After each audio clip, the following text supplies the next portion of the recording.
बिस्मिल्लाहिर्रहमानिर्रहीम, अस्सलाम वालेकुम। मैं गौहर भट्ट आपके सामने इस खबर के साथ हाजिर हूं कि इमरान खान ने जहांगीर तरीन के साथ मुलाकात करने से इनकार कर दिया है। जी, इमरान खान ने ये बात अपने एक इंतहाई करीबी शख्स को कही, जिसने इमरान खान से कहा कि खान साहब, तरीन साहब आपके दोस्त हैं, उनको बुलाएं, उनसे पूछें क्या शिकवे शिकायतें हैं, क्या मामला हैं, और उन मामले को हल कर लें। ये कौन सा मसला है, दो दोस्त हैं आप पुराने, और बैठ के मामले को हल कर ले। तो उस पर इमरान खान ने कहा कि देखो यार, मैं किसी के हाथों ब्लैकमेल नहीं हो सकता।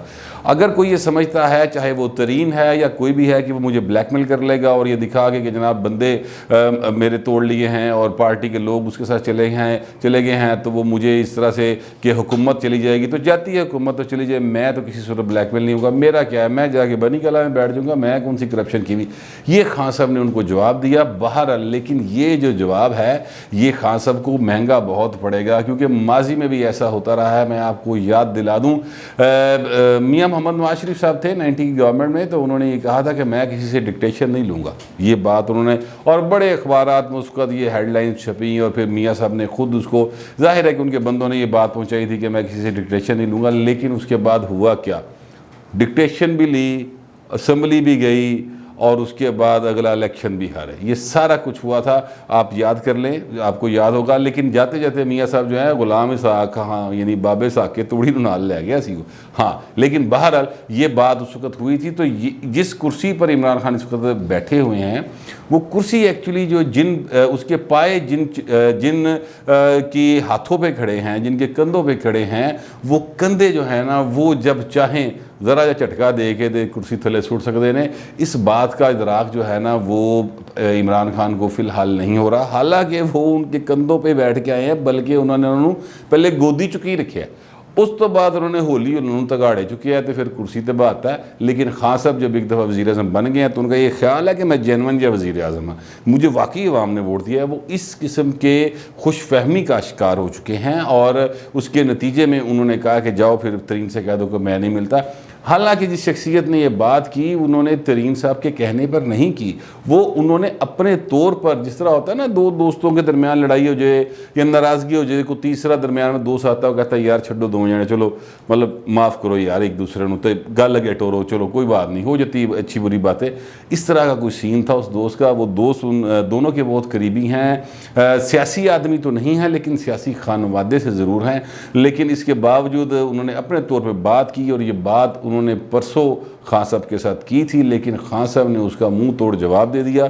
और नतीजा ये निकला है कि अब वो जो कहा जा रहा था ना राजा रियाज साहब की तरफ से कि खान साहब हमें टाइम दें, बैठ के हमारी बात सुने, अल्लाह का वास्ता है, ये तहरीके इंसाफ का असासा है तरीन साहब, ये ना होते तो वो एतमाद की जो है वो वोट नहीं लिया जा सकता था, वोट ऑफ कॉन्फिडेंस, और इस तरह की बातें जो की जा रही थी, वो सारी की सारी जो हैं वो अब आप समझें कि हवा में ही है। वैसे खान साहब यू टर्न लेने के मास्टर हैं। हो सकता है कल को खान साहब को कोई ख्वाब में आके मोक्कल कह दे कि नहीं खान साहब मिलना ज़रूरी है, वरना बहुत नाराज़गी हो जाएगी। तो हो सकता है खान साहब कल फिर मिलने। लेकिन मैं जो बात कर रहा हूँ वो इस वक्त की, यानी लम्हा मौजूद के हवाले से बात कर रहा हूँ कि फ़िलहाल खान साहब जो है ना, वो अड़े पे ने वो नहीं पे मानते। लेकिन जिन भाई लोगों ने तरीन साहब के साथ लोगों को जोड़ा है और उनको बताया है कि यार तरीन ने आपकी बुरे वक्त में मदद की थी, और तरीन जो हैं वो बहुत अहम तरीन हैं, जिन लोगों ने उनको एहसास दिलाया, उनके पास और भी कई रास्ते हैं, और भी कई उन्होंने प्लान तैयार किए होते हैं हुकूमतों के साथ डील करने के लिए। क्योंकि जाहिर है यार, वो हुकूमतें बनाते हैं, ख़ास तौर पे खान साहब जैसी हुकूमत जो है, वो तो सारी दुनिया जानती है ना कि वो किस तरह से इक़्तिदार में आए, और फिर वो कोई बंदा उन एक्टिंग कर ली भाया सी, वो सच्ची मुच्ची अपने आप को अगर समझना शुरू हो गया कि मैं वाकई जड़ा है वो जिस किरदार को मैं अदा कर रहा हूँ, मैं वाकई सच्ची मुच्ची दा वज़ीर आज़म, तो फिर वो बता दिया करते हैं कि नहीं तो सच्ची मुच्ची दा नहीं है, तेनों जो डायरेक्शन दी है उन्हें काम करना है, उस तो बाद डायलॉग बोलने का नहीं है।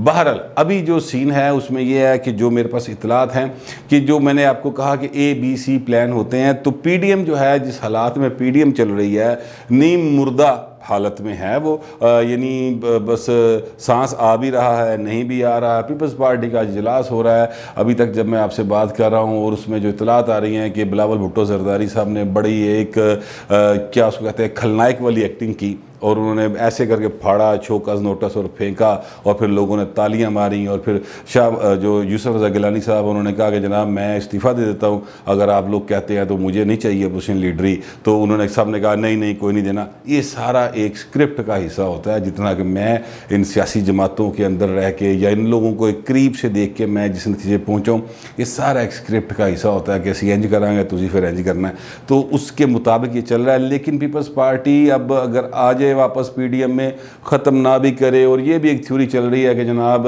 वो आके सरबराही इजलास जब होगा उसमें शिरकत करेगी, बिलावल साहब नहीं जाएंगे, कोई एक वफद चला जाएगा वहाँ पर और जाके नैयर बुखारी साहब जैसे या यूसुफ रज़ा गिलानी साहब चले जाएंगे और वहाँ पर जाके उनसे कहेंगे कि जनाब आपने ANP से बड़ी ज़्यादती की, उसको मना के वापस लाएँ, ये नोटिस वापस लें, इस तरह की बातें बूतें करके। लेकिन जो पीडीएम का एक हवा इकट्ठा हुआ था या एक हवा बड़ी सी ना, वो हवा उन गुब्बारे चो निकल गई, अब उसको दोबारा बनाने में काफ़ी टाइम लगेगा।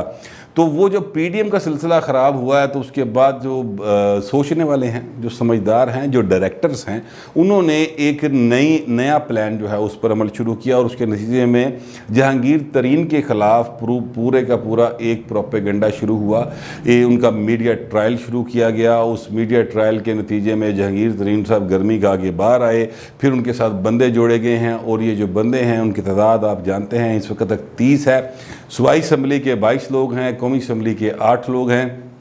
खान साहब के पास कौमी असम्बली में 178 अरकान हैं इत्तेहादियों समेत, और अगर इत्तेहादी साथ भी रहें और ये 8 लोग जो हैं वो मसलन बजट आना है, ज़ाहिर है आप जानते हैं बजट आना है, बजट बनाना वैसे ही बड़ा औखा पे है इस वक्त। लेकिन वो बजट में जब वो बजट का फिनांस बिल पेश हो और उसमें वो कह देंगे जनाब असी नहीं वोट पाना, या वो करो ही ना, और कहें जनाब सानू करोना आया, असी बीमार, साडा गला खराब सी, सानू लगदा सी करोना असी नहीं आना, तो फिर उन पर डिफेक्शन क्लास लगेगी नहीं लगेगी, फिर वो एक आइनी मुँह शगाफियाँ हैं, उसके ऊपर फिर लंबी एक बहस व तमहीस है, वो चलती रहेगी। लेकिन हुकूमत जी ना वो बनी गल पहुँच जाएगी, यानी हुकूमत घर चली जाएगी। उसके बाद फिर जो नया आएगा फिर वो देखेगा क्या करना है क्या नहीं करना। लेकिन खान साहब जो है ना वो इस वक्त एक काफ़ी इस सूरत हाल में है, टेंस सूरत हाल का शिकार है, जिसमें वो बार बार अपने आप को बचाने की कोशिश करते हैं तरीके से, लेकिन फिर भी उन्होंने अंदरों ना एक जाग पैदा है। यानी जब उनका जो है ना हुराला टीका दोबारा लगता है, यानी मैं अपने पास से कह रहा हूँ एक मजाक की हद तक, तो उस वक्त उनको वो कहते हैं नहीं मैं तो सच्ची मुच्ची तरह वज़ीर आज़म, तो उसलिए फिर वो दोबारा जो है ना वो अड़ जाते हैं। बहरहाल अभी तक तो वो अड़े हुए हैं, अब देखते हैं कब तक अड़े रहेंगे। शाह महमूद कुरैशी साहब ने भी तंज़न कहा, जिनको मेरे कुछ दोस्तों ने समझा कि उन्होंने मशवरा दिया है, हालांकि शाह महमूद कुरैशी साहब ने तंज़न कहा कि जनाब जाके तरीन साहब मिल लें ना अपना खान साहब के साथ, खान साहब के तो दोस्त हैं, वो बैठ के मसले को हल कर ले। तो ये उन्होंने एक तंज़न बात की थी, क्योंकि शाह महमूद कुरैशी जितने राजी हैं ना टिड्डों, वाह वाह वाह, उन दाते जिस तरह मन दी मुराद भर रही है ना कि तरीन साहब जो हैं वो हर तरफ से बदतरीन करार पा रहे हैं। खान साहब की लिस्ट में भी बदतरीन करार पाए, उसके बाद FIA पै गई पीछे, उस तो बाद मीडिया पीछे पे आया। तो वो शाह महमूद कुरैशी साहब तो जो है ना बहुत ज़्यादा राज़ी हैं इसके ऊपर, क्योंकि उनकी लगती है बाकायदा शरीका है एक किस्म का, आप समझ लें उनके साथ तरीन साहब के साथ। शाह महमूद कुरैशी साहब ऐसे बड़े ज़बरदस्त किस्म के करैक्टर हैं, वो जिस पार्टी में भी रहे हैं ना वहाँ पर उनकी हर उस बंदे से लगती है जो साउथ से होता है। मिसाल के तौर पर पीपल्स पार्टी में रहे काफ़ी अर्सा, तो उनकी यूसुफ रज़ा गिलानी साहब के साथ लगती थी। इसी तरह उनकी वहाँ पर जितने MPAs हुए, नाज़म हुसैन शाह बुखारी साहब थे, अल्लाह ताला उनको गरीक़ रहमत करे, 7-8 दफ़ा वो MPA इलेक्ट हुए थे, वो उनके साथ भी उनकी लगती थी। तो जो भी साउथ से होगा ना और उसका थोड़ा सा भी कद निकलता होगा, तो शाह महमूद कुरैशी साहब टिड्डी दर्द होनी शुरू हो जाती कि ओहो ए मेरे नाल क्यों होने लगा, ये तो बड़ी ज़्यादती है। और उसके बाद फिर वो जो है ना या तो उस पार्टी से निकल जाते हैं या फिर उस बंदे ने उस पार्टी चो कटा देते हैं फट के। यही हाल उन्होंने जवेद हाशमी साहब के साथ भी किया था। जब जवेद हाशमी आगे थे इधर अपना तहरीक इंसाफ में, तो वहाँ पर भी शाह महमूद कुरैशी साहब जो है ना उन्होंने मुसलसल उनके साथ उनकी लगती थी, मुसलसल लगती रही। यही जहांगीर तरीन के साथ उनकी लगती थी। फाइनली ये है कि शाह महमूद कुरैशी साहब जो है ना वो बड़े खुश और बड़े राजी जर्मनी के दौरे पे बाहर वो चले गए हैं। उतो जड़ा भाई साहब कट के लाएगा वो देख लेंगे। फिलहाल तो उन पर तनकीद ये हो रही है कि वो साहब जो हैं जो जिस मुल्क के वज़ीर आज़म हैं यानी पाकिस्तान के, उसके ऊपर कितने हज़ार अरब रुपए का कर्जा है और वो मुल्क जो है उसको बजट बनाने का मसला बना हुआ है। लेकिन शाह महमूद कुरैशी साहब ने अपने सर पर से बारिश के कतरे ना गिने, इसके लिए उन्होंने एक बाकायदा पीछे खादम रखा हुआ था जड़ा छतरी लैके शाह साहब के मगर मगर दौड़ ला रहे थे। जबकि रूसी वज़ीर ख़ारजा आए, उन्होंने अपनी छतरी खुद निकाली और ले गए चले। ये एक एटीट्यूड है जो पता चल जाता है कि जिन कौमों ने, जिन मुल्कों ने तरक्की करनी होती है उनके लीडर किस किस्म के होते हैं, और जिन लोगों ने सारी ज़िंदगी इस तरह ही हाथ रखना होता है। वैसे तो शाह साहब ने हमेशा इंजी हाथ रखे है, क्योंकि जाहिर है कि वो गद्दी नशीन है और वहाँ पर वो बैठते हैं तो लोकी आने वाले चंदा पाई जाते हैं तो शाह साहब का घर चली जाता है। बहरहाल वो उनके जो मुल्क होते हैं उनके क्या हालात होते हैं। एनीवेज़ ये मेरे मुल्क के लिए और मेरे लिए ख़ास तौर पर एक सेंसिटिव सा इशू है। लेकिन बहरहाल उस दिन मैं बीइंग पाकिस्तानी तो बड़ी शर्मिंदगी महसूस हुई कि यार तू मंगदा फिरना दुनिया थां थां जाके तो छतरी कड्डन लगे, तेन की तकलीफ। लेकिन बहरहाल जो भी है, वो शाह साहब जो हैं, मैं वापस आता हूँ तरीन साहब के इशू पर। तरीन साहब जो है ना वो इस वक्त थोड़े से अब मुश्किल में हैं। वो जैसे मैंने कल कहा था कि साफ मतलब सामने भी नहीं आ रहे और छुप भी नहीं रहे, इस तरह का उन्होंने सीन बनाया हुआ है, चिलमन से लग के बैठे हैं। लेकिन शाह साहब जो है ना वो तरीन साहब वो भी थोड़ी सी ट्रिकी पोजीशन में हैं, लेकिन उनको जितनी एश्योरिटीज़ हैं, जितनी गारंटीज़ हैं, उसके बाद लगता है कि तरीन साहब जो हैं वो थोड़े से मज़ीद अब खुलेंगे और कुछ अरसा इंतज़ार करने के बाद वो थोड़ा सा मज़ीद अपने पर पुर्जे फैलाएंगे, वो बताएंगे कि उनके साथ मज़ीद कितने लोग हैं। दूसरी तरफ जो इमरान खान साहब हैं वो फ़िलहाल तो अड़े हुए हैं, यू टर्न लेने के वो मास्टर हैं। यू टर्न वो किसी वक्त भी ले सकते हैं और इसको वो कोई बुरी बात भी नहीं समझते, लेकिन अभी तो वो अड़े हुए हैं। अब जहाँ तक पीडीएम की सूरत हाल है तो पीडीएम में पीपल्स पार्टी जो है वो अगर वापस आ भी गई, मतलब वो गई है। मैं तो अब पीडीएम को जो है ना वो माजरत के साथ को आपको बुरा लगे अच्छा लगे, मैं तो उनको सीरियस नहीं लेता। लेकिन बहरहाल वो अब अगर वापस आ भी गई तो वो अब आगे रोज़े शुरू हो रहे हैं परसों से तरसों से खैर से।